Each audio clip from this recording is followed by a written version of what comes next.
Gervonta Davis trainer says Devin Haney has nothing to stop Tank. What's good, everybody? It's your boy Cardinal Red Sports. Let's talk about it.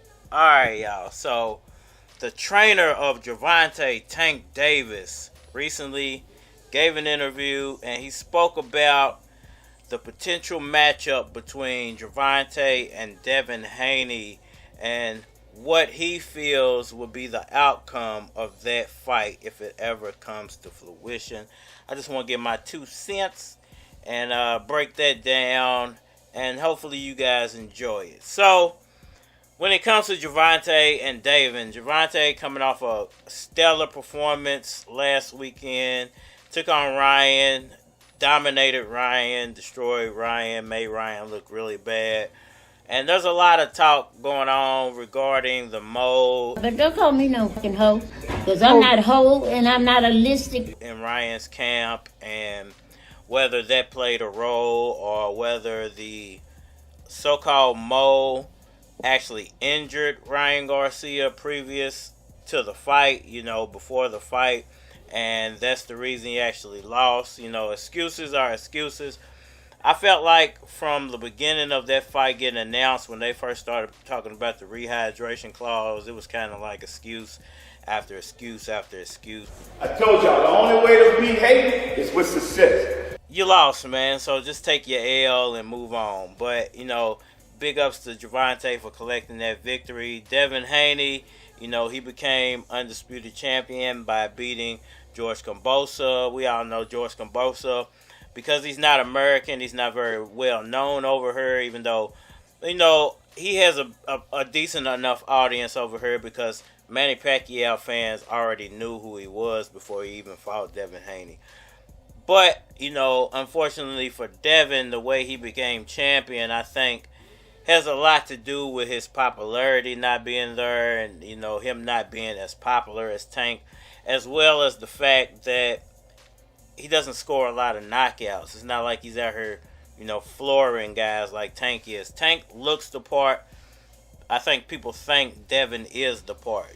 Devin's the all-around, full-fledged boxer. And when Tank gets in the ring with him, I think a lot of people feel like Devin's going to dominate him because they don't look at Tank as a real boxer. They just look at him like a Tyson knockout artist. Ring-a-ring-a-ring. Get your ass up. Right. And it takes more than that to beat a fighter like Devin Haney. It takes more of a thinking fighter to beat a fighter like Devin Haney. And I believe a lot of people think Tank's just a brawler. And I personally don't feel that way. I think Tank has a lot of intangibles to hang his hat on.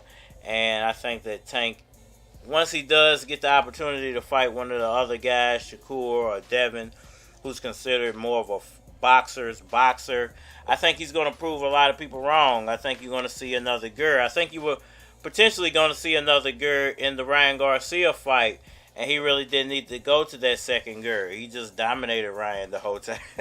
We saw, I think, a different version of Gervonta. He scored an early knockdown. That was very impressive, and he pretty much just dominated Ryan from then out. But then you saw him win the fight off a body shot. Now, once again, that could have been because Ryan was already hurt, and Gervonta knew because of the mold where to hit him at. Hey, it is what it is at this point, man. But he still won, so you gotta give Ryan some credit for getting in there, and you gotta give Gervonta Davis credit for winning the fight. But when you think about Devin Haney, does he have what it takes to stop Tank? We didn't see Ryan Garcia really do anything to hurt or even put Tank in danger of losing the fight.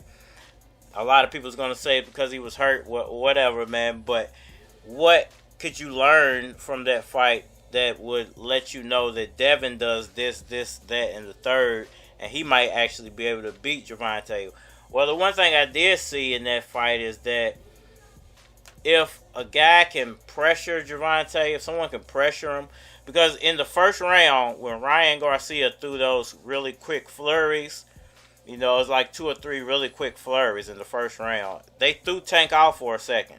Now, it didn't really, have him hurt or anything, but he did catch him with a few stunning, a few shots that normally you wouldn't see Tank get hit with in that first round. Now, it could be first round jitters. It could be he wasn't expecting it. It could have been anything. But it did happen. So I think if a fighter could take that, a guy like Devin could take that, I can land combos on this guy if I get close to him early and often. Then I might be able to, I've said this before, pull ahead in the points. Now I think the points is where you're going to have to beat Gervonta Davis. And this is where it gets fishy for me, because Devin Haney's a great point boxer. And he normally wins his fights off of points. He's not a knockout artist. He normally wins because he beat you in the system of boxing, with the system of boxing, and he beats you with that. So you would think that the money would be on Devin at that point to win the fight, because we're normally seeing Gervonta knock guys out, and you're normally seeing Devin Haney outpoint his opponent. Well, that is very, very true, and a betting man would bet their money on Devin Haney to win that fight. But I'm a purist boxing guy. I think that Gervonta has something nobody's looking at, and that is his ability to control the ring. And his ability to control the ring means he can control his opponent. His opponent tends to go at his pace, and that's what gets you set up, is you start moving at Gervonta's pace. Look what happened to Ryan Garcia when he thought that the fight was going his way. He was actually moving at Gervonta's pace, and he came right to him and floored him with that big shot, and it was spectacular. Now, Devin Haney, a little bit smarter, and a little bit more polished than Ryan Garcia. People might think he won't fall for that trick. I beg to differ. I think that's more ring generalship and boxing sleight of hand.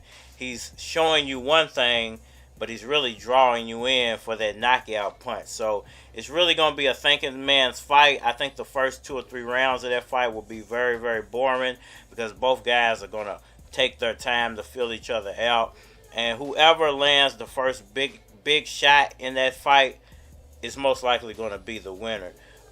It might not be a knockout shot, but that first shot to make you go, oh, he got hit with that, that's going to be your winner, because once again, they're going to be filling each other out for the first 2, maybe 3 rounds, and it's going to be, I think, a little boring to watch, because it's probably not going to be a lot of shots thrown, because it's going to be dangerous to get hit with something. And when they finally do start landing leather, then that's pretty much going to be the guy who's going to win the fight. Whoever lands the first big shot and lands it with that, hey, damn, I can't believe it, or hey, man, I can't believe he got hit with that, that's going to be your winner, best believe. And I do think that Shakur Stevens is going to be the beneficiary of this if it happens. I don't think it's going to happen personally.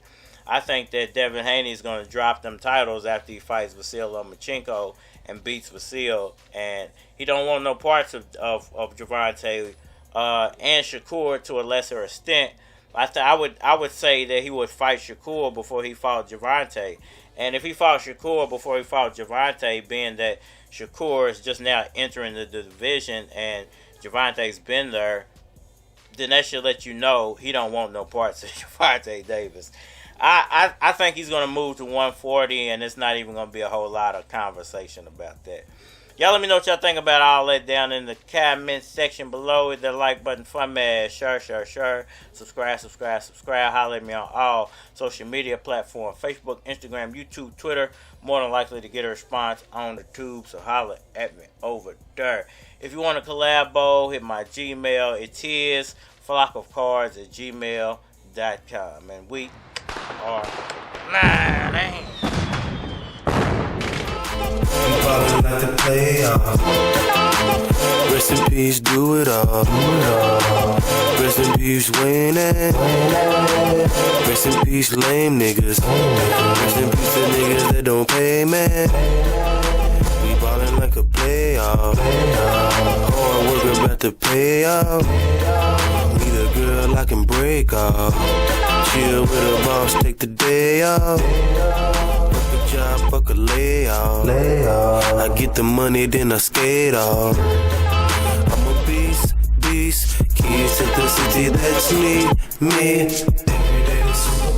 Every day's a Super Bowl. OG.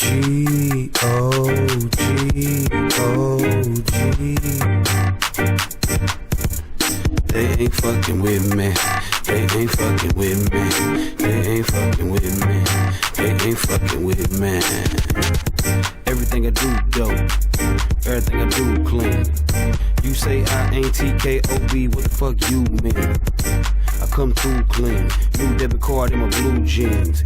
You been a good girl, you can find out what cruise mean. Find out what new shoes mean. I rock Lacoste with no shoestrings. V-color on my move ring. It's 24 carats, I wanna see Paris. Before the end of the fiscal year. You wanna get fiscal, dear? Come put your lips right here. I'm fly here, then alert. Check, I'm a cool cat, matter of fact, I'm perfect. Police are perplexed, I'm cool, I never get nervous. I think I'm the shit now. My chick got locked up for the next 6 months, we been OG.